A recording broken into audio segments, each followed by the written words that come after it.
school বিলাকত graduate teacher science আছিলে আৰু গ্ৰেজুৱেট টিচাৰ আৰ্টছ আছিলে কিন্তু আমি এটা অনুভৱ কৰিছো যে স্কুলসমূহত যদি অংকৰ এজন শিক্ষক নাথাকে তেতিয়াহলে শিক্ষা ব্যৱস্থাটো শক্তিশালী হ'ব নোৱাৰে আগতে গ্ৰেজুৱেট টিচাৰ সায়েন্স জনে বিজ্ঞানো পঢ়াইছিল অংকও পঢ়াইছিল কিন্তু বহু সময়ত বটানিত যিজন গ্ৰেজুৱেট টিচাৰ হয় জিওলজিত যিজন গ্ৰেজুৱেট টিচাৰ হয় তেওঁ অংক পঢ়াব নোৱাৰিবও পাৰে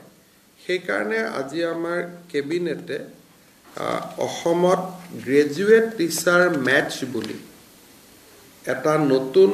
শিক্ষকৰ পদ সৃষ্টি কৰিছে আৰু এই গ্ৰেজুৱেট টিচাৰ মেথছত আমি 1766 গৰাকী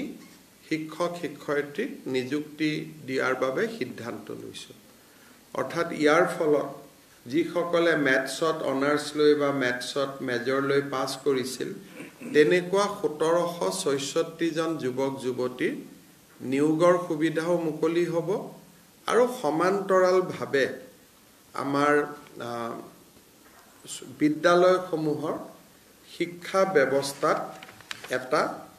খুব সুন্দৰ প্ৰভাৱ পৰিব কেবিনেটত আৰু এটা আমি সিদ্ধান্ত লৈছো যে ইমান দিনে আমাৰ 11খন পলিটেকনিক আৰু দুখন ইঞ্জিনিয়াৰিং কলেজ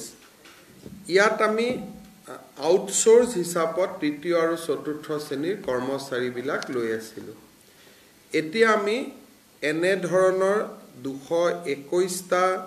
তৃতীয় আৰু চতুৰ্থ শ্ৰেণীৰ পদ আমি গভৰ্নিং বডি সমূহক লবৰ কাৰণে আমি অনুমতি দিছো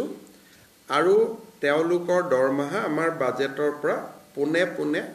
দিব পৰা হ'ব তেওঁলোকে আৰু আমাৰ কোনো